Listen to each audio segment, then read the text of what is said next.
أما بعد فقد قال الله تبارك وتعالى في القرآن المجيد والفرقان الحميد وقوله الحق وهو أصدق الصادقين. أعوذ بالله من الشيطان الرجيم. لا تكونوا كالذين نسوا الله فأنساهم أنفسهم. صلوات.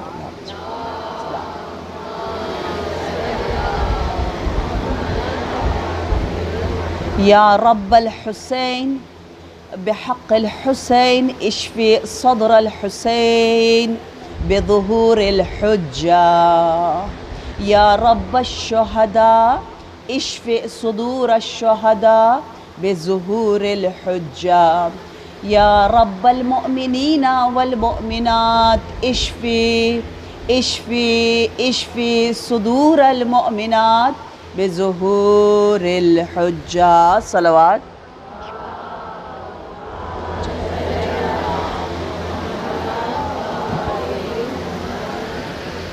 السلام علیکم جمیعاً ورحمۃ اللہ. آپ جیسی مؤمنات کے چہروں کی طرف دیکھنا، آپ کی زیارت کرنا، آپ سے ملنا اس فرش عبادت پر، وہ بھی 2 مہینوں کی عبادتوں کے بعد، آپ کا لسان، آپ کی زبان مسلسل یا حسین، یا زینب، یا سکینہ، یا عباس، یا حسن، ان اسماء عرشی کے ساتھ مزین، آپ کے دل ماتم کر کر کے منور، اور آپ کا نامہ اعمال مرثیہ و ماتم و عزاداری سے معطر ہو چکا ہے. اس لیے غیبت کبریٰ کے زمانے میں، اس دور میں ہمیں بتایا گیا ہے کہ جب بھی اپنے زمانے کے امام صاحب العصر والزمان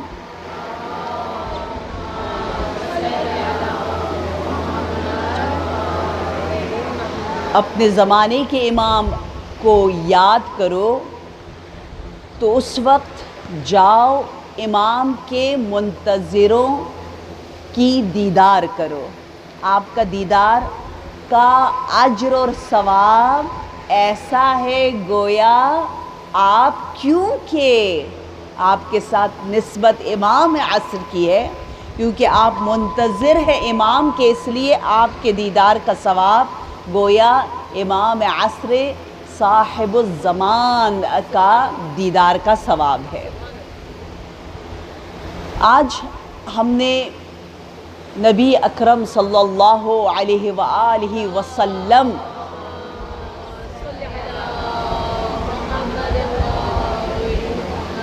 اپنے رسول کے غم کا نور اور شہزادی کونین کو پرسہ دینا ہے. ابتدا میں ہی عرض کرنا چاہوں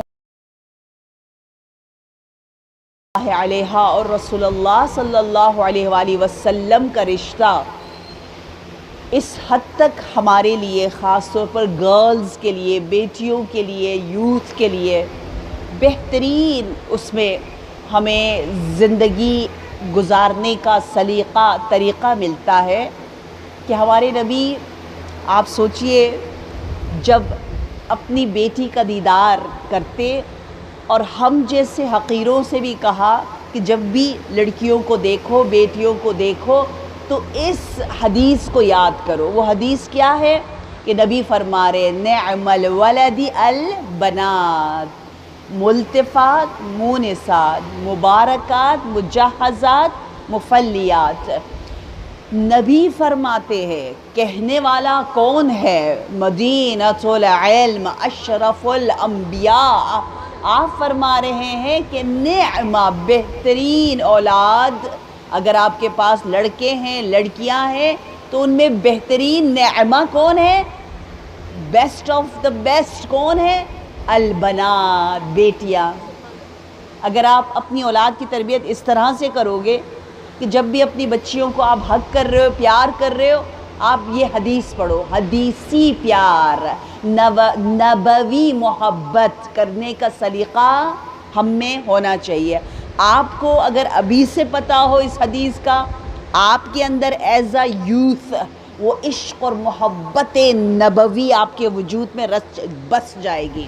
مجھے یاد ہے میرے بابا جان مجھے پیار اس حدیث کے ذریعے کرتے تھے، تو مجھے نبی سے عشق محبت، میں کہتی تھی میں نے تو اپنے نبی کے کردار اور سیرت کو نہیں چھوڑنا، مجھے تو سب سے زیادہ اسلام، قرآن، سیرت معصومین اہل بیت کا عاشق ہونا چاہیے، کیونکہ اسلام سے بڑھ کر، ان احادیث سے بڑھ کر کہیں بھی آپ کو as a girl, as a youth نہ عزت ملتی ہے، نہ مقام ملتا ہے، نہ شرف ملتا ہے۔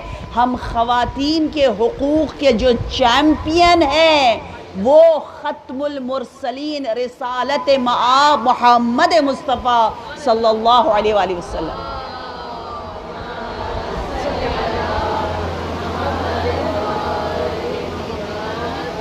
مجھے نہیں پتہ آپ لوگوں کا کیا طریقہ ہے، آپ لوگ حدیث سے کس طرح سے یاد کرتے ہیں۔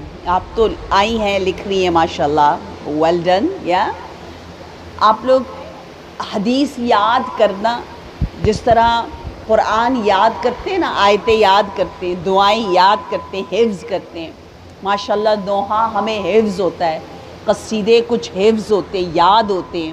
جب آپ کو ایک چیز یاد ہو تو آپ اس کو بار بار پڑھ سکتے ہیں نا۔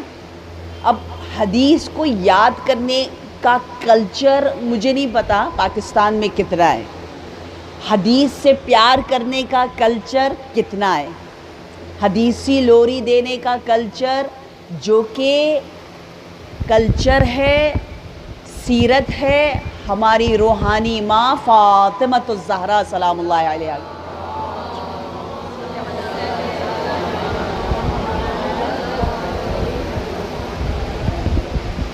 اب اس کلچر کو ہم نے لے کر آنا ہے۔ خدا نخواستہ اگر ہماری تربیت بے مقصد چیزوں کے ساتھ ہو، جیسے ایڈز چل رہے ہوتے ہیں، اس میں بھی ایک ردم ہوتا ہے، گانے ہوتے ہیں، لوگ موسم جب بدلتا ہے تو ان کے ذہن میں گانے آ جاتے ہیں، مزدور جب کام کر رہے ہیں، میں نے یہاں دیکھا ہے اپنے وطن میں، وہ گانے سن رہے ہوتے ہیں، آئی ڈونٹ نو، کیونکہ مسلسل دماغ میں وہی وہ چلاتے ہیں تاکہ آپ کی زبان پر بھی وہی رہے، وہ ایسی ہماری تربیت میڈیا کر رہا ہے۔ لیکن اہل بیت علیہم السلام ہماری یوں تربیت کر رہے ہیں کہ ہماری احادیث میں بھی ایک اتنا اچھا رائم پایا جاتا ہے نا، آیت میں بھی رائم ہے، ایک موسیقی ہے، موسیقی قرآن، موسیقی میوزک کو نہیں کہتے بلکہ اس ردم کو کہا جاتا ہے جو حسن ظاہری، جو ہم جیسے حقیروں کو بھی سمجھ میں آتا ہے، وہ آپ کو قرآن میں، حدیث میں نظر آتا ہے۔ اب دیکھیں یہ حدیث بھی کتنی آسان ہے، کتنے مزے کے، نعم الولد البنات، پھر سارا ایم سے شروع ہوتا ہے، تا پہ اینڈ ہوتا ہے، مبارکات یا مفلیات، ملتفات، مجہزات، یہ ہم وزن سارے کے سارے، تو اس کو یاد کرنا بھی آسان ہو جاتا ہے۔ نبی نے کیا فرمایا؟ 5 ڈیوائن کوالٹیز، ایٹریبیوٹ کی وجہ سے میں کہہ رہا ہوں کہ لڑکا اور لڑکیاں دونوں اگر آپ کے پاس ہے کہ تو نبی کی نظر میں لڑکیاں زیادہ بہتر ہیں۔ کیوں؟ ان 5 صفات کی وجہ سے۔ نعم الولد البنات، لماذا؟ کیا وجہ ہے؟ نمبر 1 ملتفات، کہ وہ لطیف ہے، اور اللہ کی صفات میں سے ایک صفت کیا ہے؟ یا لطیف۔ ہم اللہ کو کہتے ہیں نا یا لطیفو یا لطیفو یا لطیف، اللہ لطیف ہے، یعنی اللہ کا لطف اس طرح سے ہے کہ ہمیں سمجھ میں بھی نہیں آتا، ایک ہوا کی طرح خوبصورتی سے، نرمی کے ساتھ لطف الہی ہمارے شامل حال ہو جاتا ہے، اور لطف کی وجہ سے ہم پر رحمتیں نازل ہوتی ہیں، ہمارے گناہ معاف ہوتے چلے جاتے ہیں۔ یہ اللہ کے وہ لطف ہیں جو ہمیں سمجھ میں آتے ہیں۔ اللہ نے اپنے حبیب کے ذریعے ہمیں یہ پیغام پہنچایا کہ وہ رب جو لطیف ہے، یا لطیف ہو یا لطیف ہو یا لطیف، اور لطیف اللہ کے جمالی ایٹریبیوٹس میں سے ایک صفت ہے، کہا اس کو دنیا میں مینیفیسٹ کرنے والی لڑکیاں ہیں، بیٹیاں ہیں۔ اب ہمیں فخر ہونا چاہیے کہ ہمارے اندر لطافت لڑکوں سے زیادہ ہے۔ کیوں؟ کیونکہ یہ لطافت ہمیں رب سے ملی ہے۔ ہم کنیکٹ کم ہوتے ہیں، ہم اپنے آپ کو اللہ کا متجلی یعنی اللہ کے جمالی صفات کو مینیفیسٹ کرنے والے، جہاں آ کر جمال الہی ظاہر ہوتا ہے، اپنے آپ کو متجلی صفات الہی نہیں سمجھتے۔ آپ کو پتہ ہے ہم اس دنیا میں کیوں آئیں؟ مشن کیا ہے؟ مقصد کیا ہے؟ مقصد یہ ہے کہ ہم اپنے آپ کو شبیہ بنائیں اللہ تبارک و تعالیٰ کے، اسماء الہی سے قریب تر ہو جائیں۔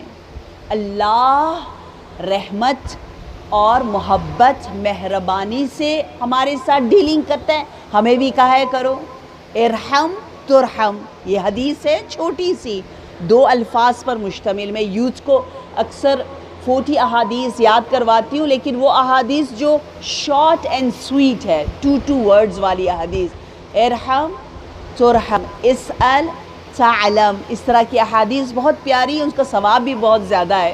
حدیث میں ہے جو چیز آسان ہو، شارٹ ہو، سویٹ ہو، کرنا بھی آسان ہو، اس کا ثواب اور زیادہ ہے۔ ما قل و سہل، جو قلیل بھی ہو، آسان بھی ہو، کم بھی ہو اور آسانی سے ہو جائے، اس کا ثواب کم نہیں ہوتا بلکہ زیادہ ہوتا ہے۔ ہم لوگ سمجھتے ہیں کوئی کام مشکل ہوگا تو ثواب زیادہ ہوگا، نہیں، ایسا نہیں ہے۔ یہ نبی اکرم صلی اللہ علیہ وآلہ وسلم کی حدیث ہے۔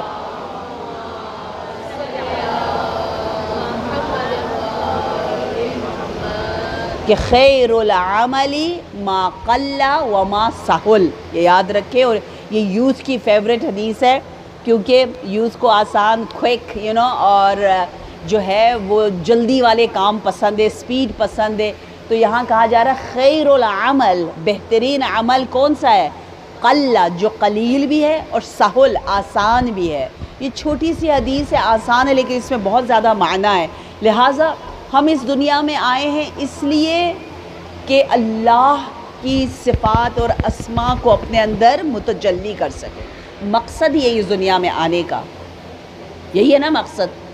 اب نبی فرماتے ہیں کہ عورتیں اس مقصد میں جمالی صفات کو اپنے اندر لانے میں زیادہ کامیاب ہے، یہ نبی فرما رہے ہیں، اور اس کو ہم نے سمجھنا ہے۔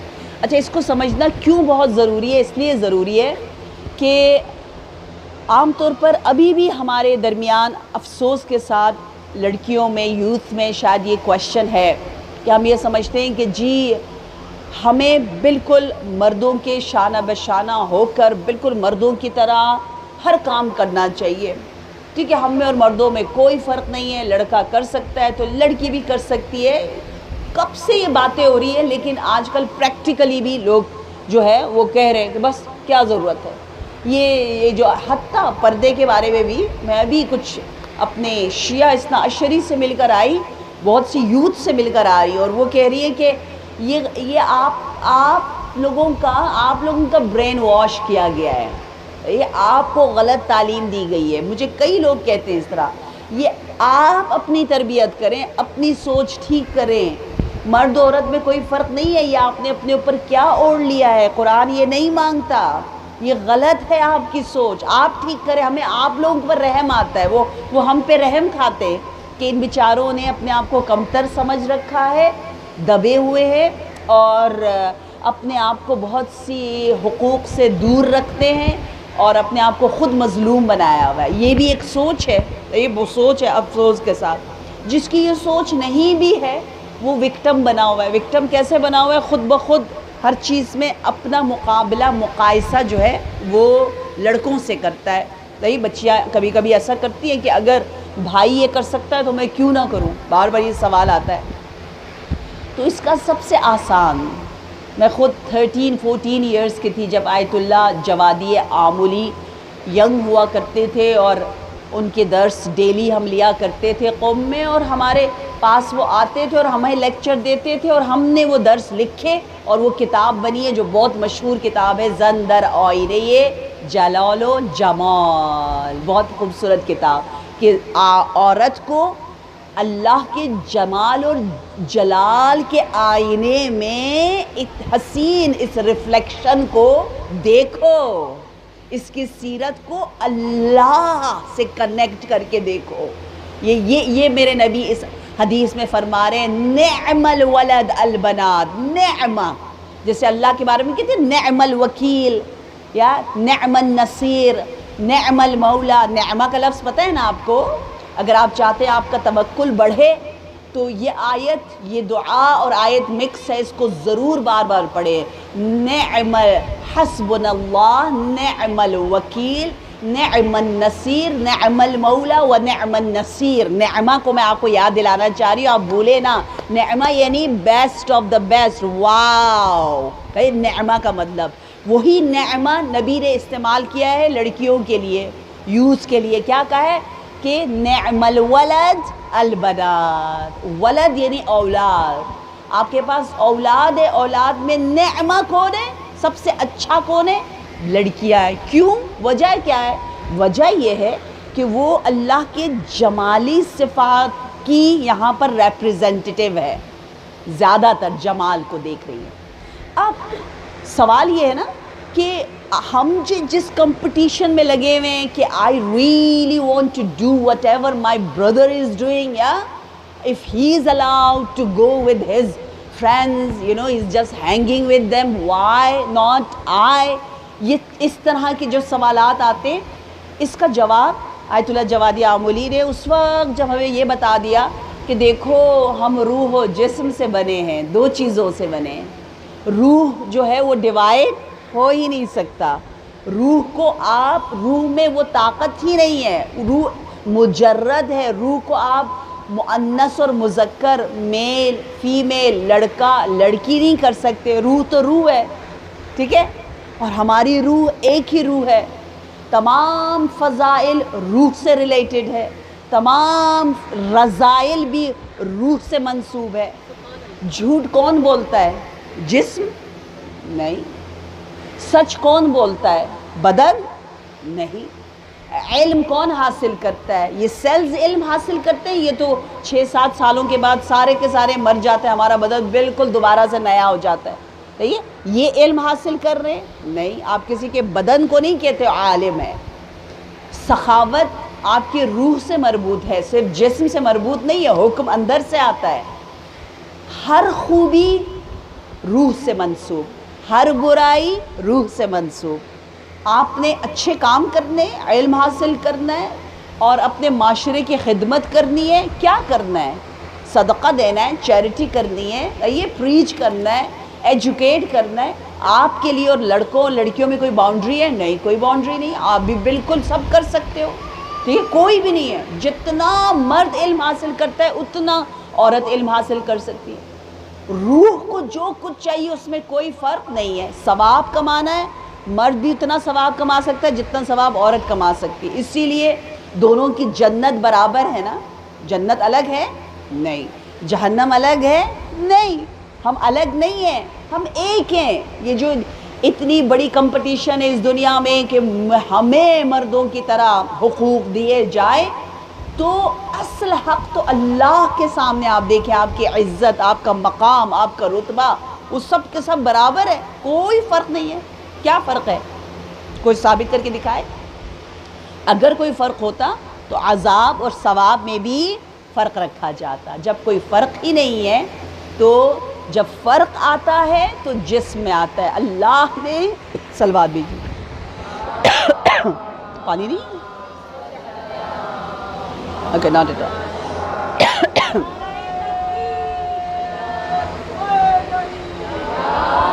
شکریہ، تھینک یو۔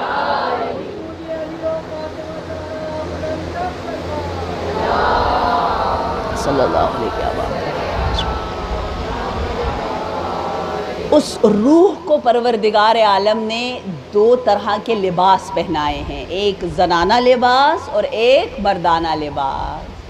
آپ ایسے سوچیں جیسے کوئی بیٹل فیلڈ ہے، کوئی جہاد کا میدان ہے، آپ کے پاس 2 سپاہی ہیں، دونوں برابر کے لائق ہے. ایک کو آپ ایک مقام دیتے ہیں, کہتے ہیں تم یہاں رہو, یہ ڈیوٹی تمہاری ہے. دوسرے کو دوسری پوزیشن دیتے ہیں اور کہتے ہیں تم یہاں رہو, تمہاری یہ ڈیوٹی ہے. ڈیوٹیز الگ الگ کر دی تو اس کا مطلب ہے دونوں میں فرق ہوا؟ بالکل بھی نہیں. وہ اپنی جگہ بہت اہم, وہ جگہ بھی بہت اہم. وہاں کے تقاضے کچھ اور ہے, یہاں کے تقاضے کچھ اور ہیں. تقاضے الگ ہیں, ہمیں ذمہ داریاں الگ دے دی لباس پہنا کر. عورت کو خالقیت کا مظہر رب ذوالجلال نے بنایا, مرد کو رازقیت کا مظہر اس زمین پہ رب ذوالجلال نے بنایا. جس طرح کبھی باپ شکایت نہیں کرتا کہ ماں کا درجہ باپ سے بلند تر کیوں ہے, ماں ماں ماں پھر باپ, یا ماں کو 3 برابر زیادہ اس کا درجہ بلند ہے. کبھی کسی باپ نے کہا ہے؟ نہیں. کسی مرد نے شکایت کی ہے کہ عورت کے قدم کے نیچے کیوں جنت ہے, مرد کے پاؤں کے نیچے کیوں جنت نہیں ہے؟ کبھی آبجیکشن سنا ہے؟ کبھی نہیں سنا. سب مانتے ہیں کہ ماں خالقیت کی مظہر ہے, وہ اتنی بڑی قربانی دے رہی ہے, اس کے قدموں نیچے جنت نہیں ہوگی تو کہاں ہوگی؟ اس کو اتنا درجہ نہیں ملے گا تو کس کو ملے گا؟ ہر کوئی مانتا ہے. جب خالقیت کے مظہر کی وجہ سے درجہ بلند بلند بلند بلند بلند ہے تو وہاں رازقیت کے مظہر کی وجہ سے اس کو بھی ایک اتھارٹی دے دی گئی ہے. اس کو بھی کہا گیا ہے, کیا کہا گیا کہ مرد ہے, ٹھیک ہے, اس نے کیونکہ ذمہ داری اس کی ہے کمانے کی, نفقہ, روٹی, کپڑا, مکان, اس لیے وہ بتائے گا. جہاں اس کی جاب ہوگی وہاں جو ہے گھر والوں کو رہنا پڑے گا, وہاں اس کی اطاعت کرنی ہوگی. اطاعت کا دائرہ اتنا بڑا نہیں ہے, بہت چھوٹا سا ہے. گھریلو فیصلوں کے بارے میں اگر وہ جو کہے گا وہ قوام ہے تو بات بالکل واضح ہو جاتی ہے. لیکن افسوس کے ساتھ ہم نے, کہتے ہیں نا العلم نقطہ, علم ایک ڈاٹ ہے, آسان, فطرت کے مطابق, ایزی پیزی, لیکن لوگوں نے اس کو اتنا کمپلیکیٹڈ وسوسوں میں اور بہت سارے شک و شبہات میں اس کو مبتلا کر دیا ہے. آئیے در رسالت پر پھر ایک مرتبہ حاضری دیں اور کلام مدینۃ العلم کو اپنے دلوں میں انگریو کر دیں کہ آپ نے فرمایا نعم الولد البنات, ملتفات, مونسات, مبارکات, مفلیات, مجہزات. یہ مجھے لگتا ہے ہر عورت کو یاد ہونی چاہیے, کیونکہ اس کے علاوہ اور ہم کیسے اپنے نبی کا شکریہ ادا کریں کہ یا رسول اللہ, آپ کا کتنا بڑا احسان ہے ہم لڑکیوں کے اوپر کہ لڑکیاں بیسٹ ہے. کیوں؟ کیونکہ وہ لطیف ہے نمبر 1, مبارک ہے نمبر 2. مبارک کا مطلب پتہ ہے کیا ہے؟ مبارک کا مطلب یہ کہ جتنی انویسٹمنٹ لڑکیوں پہ کرنی چاہیے لڑکوں پہ نہ کرو.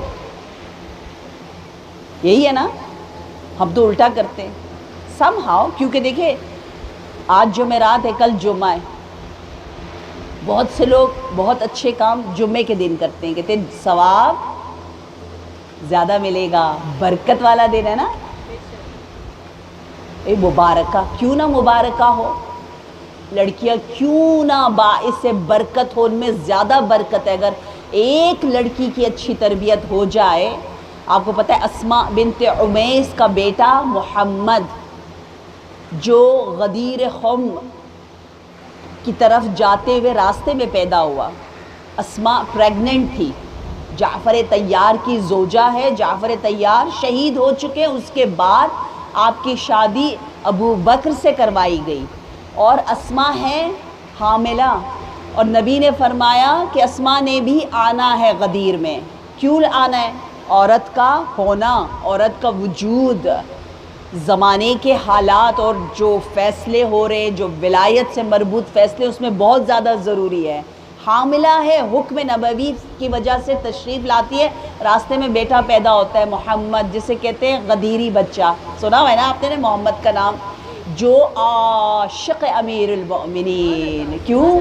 کیونکہ باپ جو بھی ہو لیکن دامن ایک ماں اسماء بنت عمیس، مادر کا کردار کتنا اہم ہے. ماں کی برکت سے محمد کو محمد غدیری بنا دیا گیا. صلوات بھیجیے.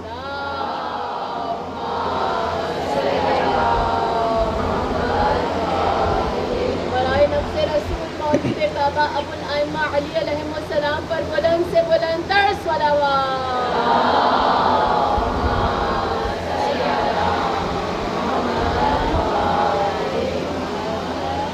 افسوس کے ساتھ ہمیں اپنے نبی کے بارے میں جتنا پتہ ہونا چاہیے اتنا نہیں پتہ. ہم لوگ بہت کمزور ہے سیرت نبی پر آ کے، ہم کام نہیں کرتے. دوسری لینگویجز میں بڑے مزے کے کام ہوئے ہیں کہ نبی کا پورا اتنا اچھا ایک سمہاؤ میپ بنا کر بتایا جاتا ہے کہ نبی کا کمرہ کیسا ہے، نبی کی عادتیں کیا ہے. میں نے جب خون میری جو ایک جاپنیز لیڈی ہے جو ڈی کلٹرنگ کا کام کرتی ہے، لوگوں کے گھروں کو آ کے صاف کرتی ہے، بڑے بڑے سیلیبریٹیز جس کو بلاتے ہیں اور کہتے ہیں ہمیں ایک طرف سے کہتے ہیں خریدو، ہم کچرا خریدتے ہیں، خرید کے گھر میں بھر کے رکھ دیتے ہیں. اب سامان بہت زیادہ آ گیا، اب سمجھ میں نہیں آ رہا کہاں رکھے کیا کریں. تو کہتے ہیں اچھا اس طرح سے آرگنائزرز لو، یہاں رکھو وہاں رکھو. ہمیں جمع کرنا سکھایا جاتا ہے کہ جتنا ہوگے جمع کرو، یہ کلیکشن وہ کلیکشن. اب کلیکشن بڑھتا چلا گیا. اب باری آئی ہے کس چیز کی کہ ان کو ڈی کلیٹر کر دو، نکالو، زیادہ نہ رکھو. خون میری کون ہے؟ ایک جاپنیز خاتون ہے، بہت پرانی، ان کی کتابیں کافی مشہور آپ نے دیکھا ہوگا. وہ بھی کیا کہتی ہے، میں حیران ہوتی ہوں، وہ کہتی ہے کوئی بھی چیز اگر 1 سال تک گھر میں پڑی رہے اور آپ استعمال نہیں کرتے، اگر آپ اس کو رکھو گی تو آپ کے گھر میں بے برکتی آئے گی، اس کو دے دو. ہمارے ہاں بھی خمس کا کانسیپٹ ہے نا، اس نے تجربہ کر کے سیکھا. پھر وہ چیزوں کو کیا کرتی ہے، چیزوں سے باتیں کرتی ہے. مثلاً کہے گی کہ یہ چادر ہے، یہ دوپٹہ ہے، کہ اب کہے گی بہت شکریہ، ہم نے 2 سال ایک ساتھ گزار لیے، اب مجھے تمہاری ضرورت نہیں، تھینک یو سو مچ، میں اب تمہیں کسی اور کو دے رہی ہوں. اور ہمارے نبی نے کیا فرمایا کہ کپڑا جب تک صاف ستھرا استعمال ہو رہا ہو اس وقت تک کپڑا تسبیح کر رہا ہوتا ہے، سبحان اللہ کہہ رہا ہوتا ہے، ہر تھریڈ. تبھی امام رضا علیہ السلام نے حبابِ والبیہ کو امام رضا نے اپنی عبا کفن کے طور پر دیا. اور کیا کہا، دیتے ہوئے کہا اس میں میں نے 1000 رکعت نماز، 1000 مرتبہ قرآن، کتنی تلاوتیں کی ہیں. اس کا ایک تھریڈ، ایک دھاگا جو ہے وہ گواہی دے گا اور تسبیح کر رہا ہے. تو کپڑا بہت اہم ہے، ہم کس نیت سے پہنے. لہٰذا ہمارے نبی نے اسی طرح جس طرح کہا یا ام سلمہ اس کو صاف رکھو کیونکہ یہ ابھی گندا ہو چکا ہے، اس کی تسبیح رک گئی ہے. آپ فرماتے تھے کپڑوں کا احترام کرو، آرام سے تہہ کر کے رکھو. اور ہم لوگ کبھی جو ہے وہ پھینک دیتے ہیں نا، بچے اسکول سے آتے بیگ کو اٹھا کر کے ادھر پھینک دیا، کپڑے ادھر پھینک دیے. جوان سن رہے میرے، یہ جب آپ اسکول سے آئیں، آپ اپنے یونیفارم چینج کریں تو نبی کی یہ بات یاد رکھیں کہ آپ کپڑوں کا کتنا احترام کرتے تھے، کپڑوں سے بات کرتے تھے، انہیں ادب کے ساتھ رکھتے تھے. یہ بے جان نہیں ہے، ان میں شعور ہے. نبی جب فرما رہے ہیں یہ تسبیح کر رہے ہیں، اس کا کیا مطلب ہوا؟ اس کو سمجھ میں آ رہا ہے نا کہ آپ اس کو کتنے ادب سے رکھ رہے، صاف رکھ رہے، گندا رکھ رہے، کہاں رکھ رہے. اس میں شعور ہے، اس کا احترام کرو. لہٰذا جو صفائی کا معیار ہے، جو احترام کا معیار ہے ہمارے نبی کا، وہ بہت بے مثال. تو خاص طور پر میں اپنی بیٹیوں سے کہنا چاہوں گی، یہاں ہم نے زیادہ فوکس یوتھ کا کرنا ہے کہ جہاں نبی نے فرمایا نعم الولد البنات، لڑکیاں بہترین ہیں، 5 ریزنز بتائے، ان میں سے ایک بتایا مفلیات یا مفلیات. مفلیات کا مطلب ہے وہ بہت نیٹ ہوتی ہیں، وہ بہت ٹائڈی ہوتی ہے، انہیں صفائی پسند ہے. لڑکے کو شاید نظر نہ آئے کونا گندا ہے، یہاں اس کی ساکس گری ہوئی ہے، لیکن لڑکی جب دیکھتی ہے وہ کہتی ہے یہ کیا، تو وہ کہتا ہے اچھا میں نے تو توجہ ہی نہیں دی، ہے نا. لڑکوں کو بہت سی چیزیں سمجھ ہی نہیں آتی، باریکیوں میں وہ نہیں جاتے، آپ جاتے ہیں، آپ کے پاس سلیقہ ہے، نزاکت ہے اور بہت آپ سکلفل ہوتے ہو، اور نبی کو یہ صفت پسند ہے۔ نبی نے فرمایا جب ایک عورت اپنے گھر کو ڈیکوریٹ کرنے کے لیے ایک چیز اٹھا کر ایک جگہ سے دوسری جگہ رکھتی ہے، ڈسٹنگ کرتی ہے یا مناسب جگہ پر رکھتی ہے، تو پروردگار عالم کو یہ منظر اتنا پسند ہے کہ نظر اللہ الیہا نظر رحمہ، اللہ اپنی خاص لطف و رحمت کے ساتھ اس خاتون کو غور سے دیکھ کر دعا اور اپنی رحمت نازل کرتا ہے۔ اتنا اجر ہے، اتنا ثواب ہے۔ لہٰذا نبی کے جو امور ہیں وہ بہت خوبصورت، حتیٰ بہت سے جو نان مسلم ہوتے تھے وہ حیران ہوتے تھے نبی کو دیکھ کر کہ اتنا کپڑا، اس زمانے میں آپ کبھی کبھی کپڑے کو صاف رکھنے کے لیے اس کو ابالتے تھے، جراثیم ہٹانے کے لیے بوائل کرنا۔ آپ کے عصا کا نام ممشاد بتایا گیا ہے، میں نے یہ سارے نام لکھے ہوئے ہیں۔ آپ کی بکری کا نام عزبہ ہے، آپ کے عمامہ کا نام صحاب ہے، آپ کے عصا کا نام بتا دیا، عمامہ کا نام بتایا، آپ کے سوڈ کا نام، آپ کے گھوڑے کا نام، جانوروں کا نام، چیزوں کا نام، ہر چیز کو اتنے احترام سے اپنی اپنی جگہ پر رکھنا۔ ایک مرتبہ ایک ووڈ کٹر جو جنگل میں کام کرتا تھا، کام ختم ہو کے اپنے گھر کی طرف جا رہا تھا، نبی نے اس کو دیکھا، سلام کیا۔ آپ یہی سوچے نا، نبی خود سلام کرتے تھے، کبھی کوئی نبی سے پہلے نبی کو سلام نہیں کر سکا، کبھی نبی نے اجازت نہیں کہ بچے انہیں سلام کریں۔ ہمیشہ ہم سب سے کہا ہے کہ ہم پہلے بچوں کو سلام کریں، بچوں سے نہ کہیں کہ یہ ذاکرہ ہے، یہ عالمہ ہے، یہ نانی ہے، یہ دادی ہے، سلام کرو، نہیں۔ التسلیم علی الصبیان سنتی، نبی فرماتے میری سنت یہ ہے، میں چاہتا ہوں قیامت تک مجھے لوگ یاد رکھیں کہ میں پہل کرتا ہوں صبیان یعنی بچوں کو سلام کرنے میں۔ تو اس وڈ کٹر کو نبی نے سلام کیا مسکرا کر اور کہا تمہارے پاس ایک اور لباس ہے، ایک اور ڈریس ہے ایکسٹرا گھر میں؟ کہا ہے۔ تو کہا اچھا آئندہ وہ لے کر آؤ، جیسے ہی کام ختم ہو اپنے کپڑے بدلو، صاف ستھرے ہو۔ کسی کی داڑھی ذرا سی اچھی ٹرم نہ ہوئی بھی ہوتی تو نبی کو برا لگتا تھا، نبی فرماتے تھے اچھا سا منظم نیٹ کلین اس کو ٹرم کرو۔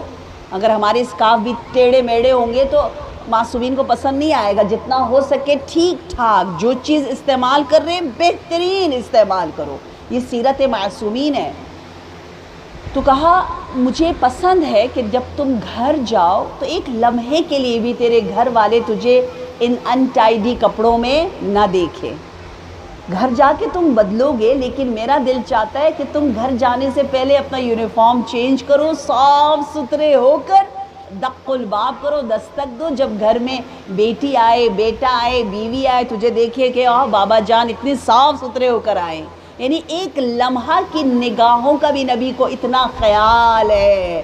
رحمت للعالمین، ہمارے نبی اس جامع اور کامل دین کو ہمارے لیے لے کر آئے ہیں۔ لہٰذا آپ کے سوڈ کے بارے میں بھی لکھا ہوا ہے، آپ کا جو تلوار ہے، تلوار کے جو ہولڈر ہے، قبضہ ہم کہتے ہیں، اس پر کیا لکھا ہوا ہے؟ اس پر 3 جملے لکھے ہوئے ہیں۔ سل من قطعک، جو تیرے ساتھ رشتہ توڑ دے تو اس کے ساتھ رشتہ جوڑ، اللہ کے خاطر۔ جو آپ کی مجلس میں نہ آئے، آپ اگر اس کی مجلس میں جاؤ گے تو آپ حسینی ہو، زینبی ہو، ورنہ تو پھر آپ عوامی ہو، مردمی ہو، یعنی لوگوں والے ہو۔ آپ نے لوگوں کے ساتھ ڈیلنگ نہیں کرنی۔ کہتے ہیں سب سے بڑی غلطی یہ کہ ہم دنیا میں فرشتے ڈھونڈتے رہتے ہیں۔ دنیا میں فرشتے نہ ڈھونڈو، دنیا میں سب خطا کار ہے۔ جو آپ بیمار ہو اور آپ کی عیادت کے لیے نہ آئے اور آپ اس کی عیادت کے لیے جاؤ، آپ نے کسی کو شادی میں بلایا اور وہ شادی میں نہیں آیا، آپ جاؤ۔ کسی نے آپ کو نہیں بلایا، آپ بلاؤ۔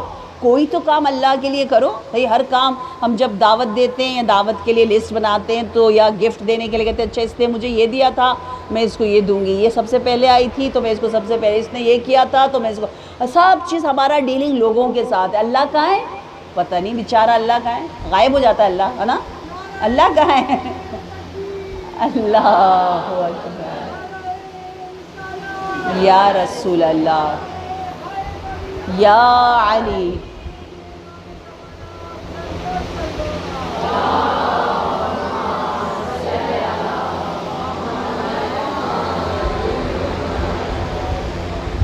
جو تمہارے ساتھ رشتہ توڑے اس کے ساتھ تم رشتہ جوڑو. بہت مشکل کام ہے, بچپن سے سنتے آ رہے ہیں, لیکن اس پہ تھوڑی ریفلیکشن چاہیے, بہت زیادہ ریفلیکشن چاہیے.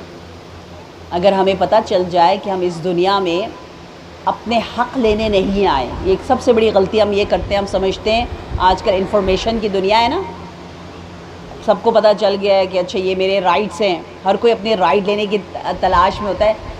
ہم رائٹس لینے کے لیے یہاں نہیں آئے ہیں, یہی ہم سمجھتے ہیں کہ میں بہت سمجھدار ہوں, یہ میرا حق ہے, میرے ساتھ ناانصافی ہو رہی ہے, میں نے اس کو لینا ہے. یہی سب سے بڑی غلطی ہے. اگر اسی طرح رہیں گے تو فیملی سٹرکچر دن بدن کمزور سے کمزور ہو جائے گا. ہم یہاں پر کس لیے آئے ہیں؟ گرو کرنے آئے ہیں. تو یہ آپ گرو جب کرنا چاہتے ہو, رشد کرنا چاہتے ہو, آگے بڑھنا چاہتے ہو, تو پھر کیا ہوتا ہے؟ بہت سی چیزوں کو گیو اپ کرنا ہوتا ہے ایک مقصد کی خاطر. ہمیشہ اپنے حقوق لینے کے لیے لڑتے رہیں گے تو میں کی دنیا میں, تو انسان نہیں بنتا. انسان کی انسانیت اسی میں ہے کہ جو چیز اس کے بری لگے, جو اس سے رشتہ توڑ رہا ہے, اسے کہتے ہیں مرارہ. اس مرارہ, اس تلخی کو برداشت کرے اور اس کے ساتھ رشتہ جوڑے. بے شک بہت تلخ ہے, تو کہتے اصبری علی مرارت الدنیا لحلاوت الآخرہ.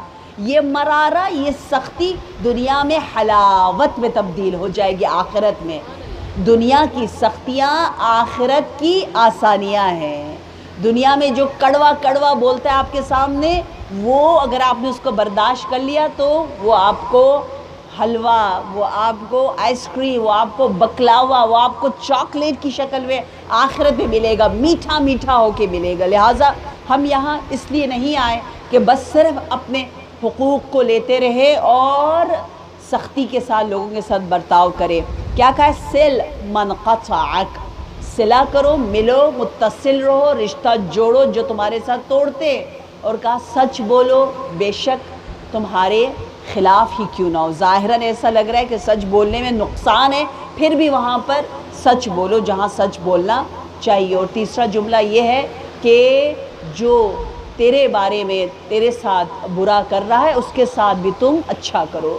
تو یہ کیا پتہ چلتا ہے؟ نبی کے سوڈ میں, نبی کی تلوار ایک جلالی آئٹم ہے نا جہاد کے لیے, لیکن اس میں جو لکھا وہ اتنا جمالی ہے. یعنی جلال و جمال کا اتنا خوبصورت کمبینیشن, اجتماع ہمیں نبی کی تلوار میں نظر آتا ہے, جو معنی رحمت للعالمین ہے. صلوات بھی.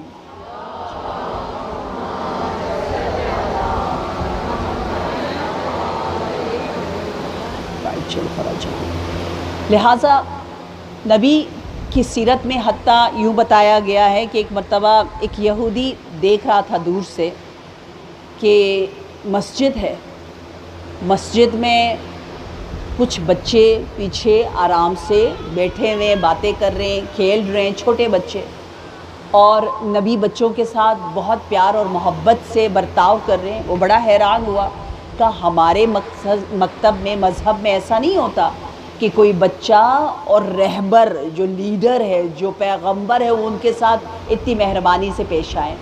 ایک مرتبہ نبی دیر سے آئے نماز کے لیے. لوگوں نے پوچھا کیوں دیر ہوئی؟ تو نبی نے کہا کہ راستے میں بچوں نے مجھے, مدینہ کی گلی کے بچوں نے مجھے روک لیا اور کہا یا رسول اللہ آئے ہمارے ساتھ کھیلے. تو نبی نے فرمایا کہ اچھا کھیلوں آپ لوگوں کے ساتھ؟ یہ نہیں کہا نماز کا وقت ہے, میں نے نماز کے لیے جانا ہے, بیٹا میں بعد میں آتا ہوں. ہم ہوتے تو یہی کہتے ہیں نا, لیکن وہ بہت چھوٹے بچے تھے. نبی نے کہا بلال ادھر آؤ. بلال سے کہا جاؤ گھر سے کچھ اخروٹ لے کر آؤ. اس زمانے میں اخروٹ جو ہے وہ گیند کی طرح, بال کی طرح بچے اس سے کھیلتے تھے, خوش ہوتے تھے. کچھ اخروٹ انہیں دیے اور کہا ان اخروٹوں سے کھیلو، میں نماز پڑھ کر آتا ہوں پھر آپ لوگوں کے ساتھ کھیلوں گا۔ تو کچھ دیر تاخیر ہو گئی، انہیں عام بچوں کے ساتھ بھی نبی اتنے مہربان کہ ہم اور آپ تصور نہیں کر سکتے۔ لہٰذا وہ یہودی کہتا ہے میں حیران ہوتا تھا، میں نے ایک مرتبہ کیا دیکھا کہ نبی تکبیرۃ الاحرام کہہ رہے ہیں، اللہ اکبر، اور حسنین علیہ السلام ریپیٹ کرتے ہیں، تکرار کرتے ہیں، لیکن بہت نونہال ہیں، چھوٹے سے نہیں پروناؤنس کر سکتے۔ نبی نے پھر ریپیٹ کیا اللہ اکبر، انہوں نے ریپیٹ کیا تیسری بار، صحیح طرح نہیں کہہ پائے، چوتھی بار، پانچویں بار، چھٹی بار جب نبی نے کہا تو صحیح انداز سے بچوں نے تکرار کیا، تو ساتویں بار نبی نے تکبیرۃ الاحرام باندھ لیا۔ اس کے بعد سے ہم سب کے لیے یہ سنت قرار پایا کہ جو واجب تکبیر ہے جسے تکبیرۃ الاحرام کہتے ہیں، یعنی مطلب یہ ہے کہ اس تکبیر کے بعد ہم محرم ہو جاتے ہیں، ہم نماز میں داخل ہو جاتے ہیں۔ اب ہمارے لیے بات کرنا حرام ہے، عام باتیں کرنا، ادھر ادھر دیکھنا حرام ہے، یہ تکبیرۃ الاحرام ہے، ہم محرم ہو رہے ہیں۔ وہ تکبیرۃ الاحرام سے 6 مرتبہ جو ہم اللہ اکبر کہتے ہیں وہ سیرت نبی ہے، وہ بھی حسن و حسین علیہ السلام کے ہمراہ صلوات دیتے ہیں۔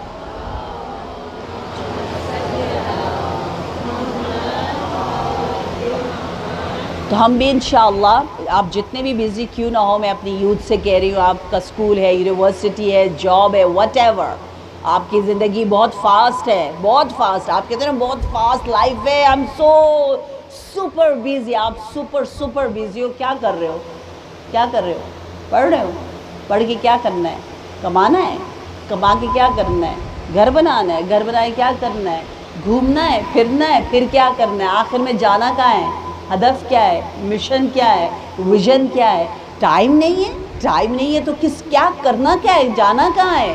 جتنے بھی آپ بیزی کیوں نہ ہو، آج آپ عہد کریں نبی سے، کیونکہ یہ نبی کی تعلیم ہے، نبی کو یہ عمل اتنا پسند آیا کہ اس کو سنت قرار دیا کہ جتنے بھی آپ مصروف کیوں نہ ہو، آپ نے یہ 6 ٹائمز اللہ اکبر کہنا ہے، پھر 7ویں مرتبہ تکبیرۃ الاحرام جو کہ واجب ہے، واجب سے پہلے 6 ٹائمز، ٹھیک ہے؟ ٹوٹل ہو جاتے ہیں 7، اور 7 کا نمبر آپ کو پتہ ہے، it's a very powerful number.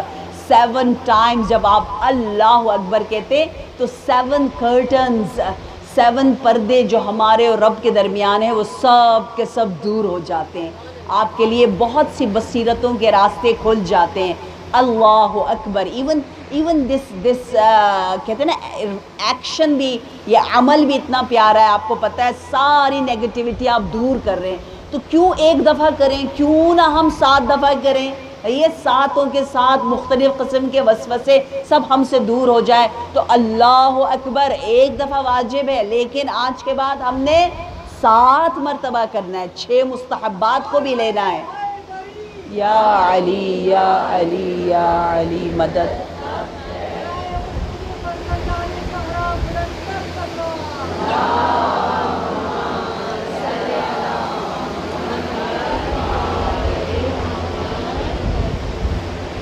جناب اسرائیل جانتے ہیں آپ لوگ؟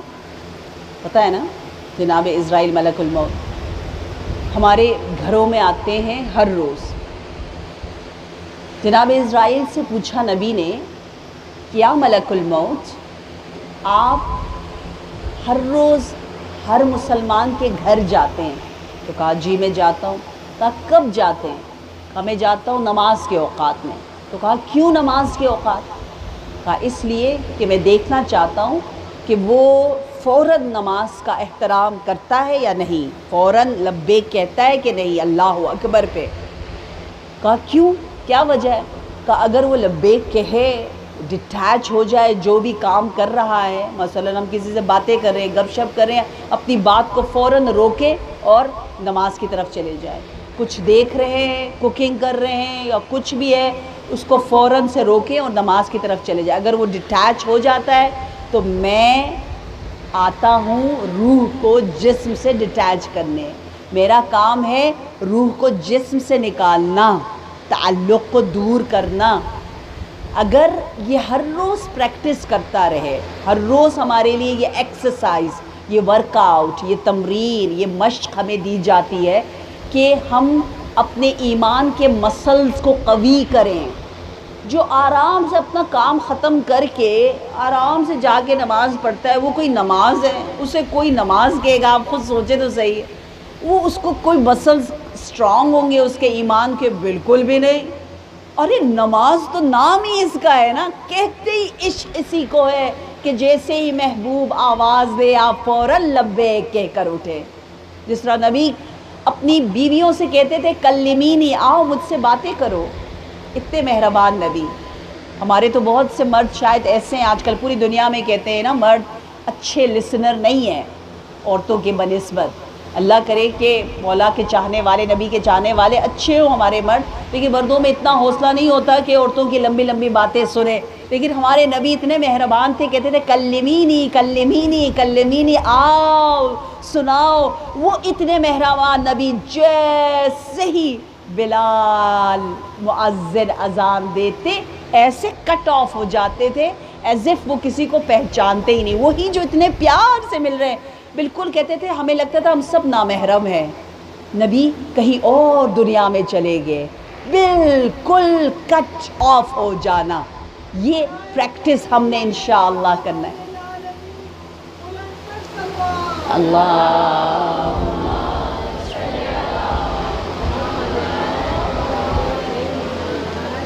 اور پھر ایک بڑی زبردست بشارت دی جناب اسرائیل نے. آئی تھنک میرا عقیدہ یہ ہے اور میرا بڑا مضبوط عقیدہ ہے خاص طور پر اپنے جوانوں کے لیے کہ اس حدیث کو سننے کے بعد ناممکن ہے کوئی آگے السابقون السابقون لبیک لبیک یا صلاۃ والوں میں نہ بنے.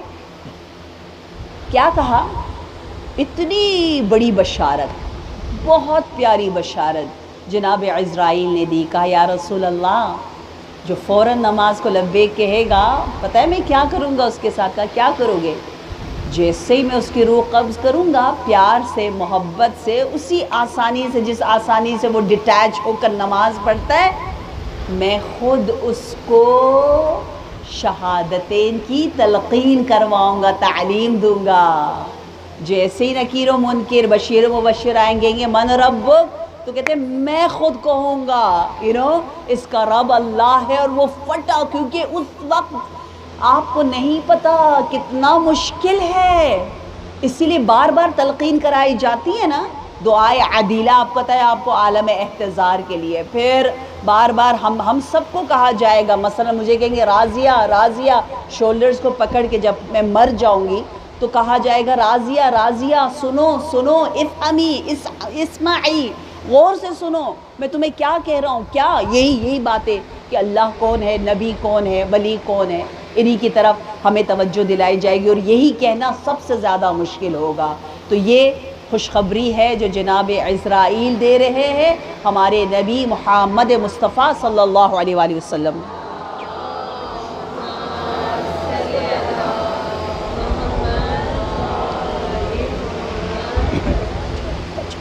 اس سے زیادہ میں آپ کا وقت نہیں لیتی. آئی تھنک مجھے بھی ٹائم کا اتنا اندازہ نہیں ہو رہا تھا. ماشاءاللہ بہت جلدی ٹائم گزر گیا.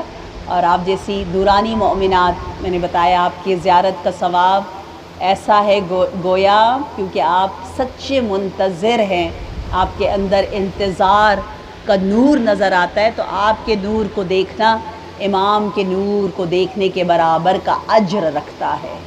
یہ اس نسبتوں پر ہم ناز کریں انشاءاللہ.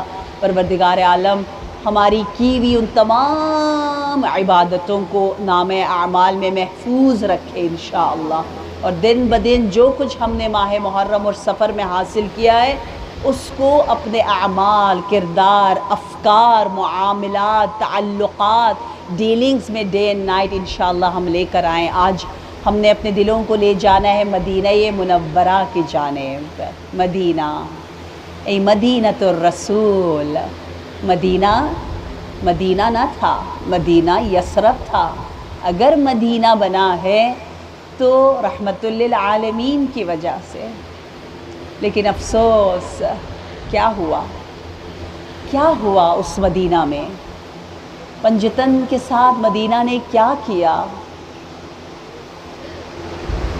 آخری ایام میں جناب زہرا اپنے گھر سے نبی کے گھر شفٹ ہو گئی، 3 دن تک نبی کے ہمراہ، نبی کے ہی گھر میں رہی، کیونکہ نبی جدائی برداشت نہیں کر سکتے تھے جناب زہرا کی۔ جناب زہرا کے دیدار سے آپ کو سکون ملتا تھا۔ نبی مسلسل اپنی بیٹی کے آغوش میں اپنا سر رکھتے تھے، کیونکہ زہر جو آپ کو ایک روایت کے مطابق دیا گیا، آپ کا بدن مسموم تھا، آپ بیمار تھے، علیل تھے، مریض تھے۔ اور جب یہ دن نزدیک آتے چلے گئے، رحلت کے ایام، تو ایک بار کیا دیکھا کہ دروازے پر دستک ہوتی ہے، اور جو بھی آتا تھا نبی سب سے ملتے تھے، دروازہ کھلا ہوا تھا۔ دنیا میں بھی ہمیں یہی بتایا جاتا ہے، جن کے دروازے یہاں لوگوں کے مسائل حل کرنے کے لیے کھلے ہوں گے، جنت کا دروازہ ایسے سخی لوگوں کے لیے کھلا ہوگا۔ رحمت للعالمین کا گھر ہے، لیکن جناب زہرا فرماتی ہے، اے جوان چلا جا، اب نبی کی حالت ایسی نہیں کہ وہ کسی سے ہم کلام ہو سکے۔ لیکن کچھ ہی دیر کے بعد پھر دق الباب ہوتا ہے، بی بی پھر اسے واپس بھیج دیتی ہے۔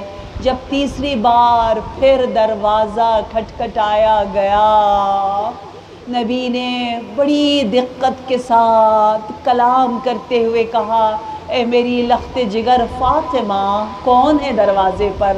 کہا بابا جان کوئی آپ سے ملنا چاہتا ہے۔ کہا اے میری بیٹی فاطمہ، پتہ ہے وہ کون ہے؟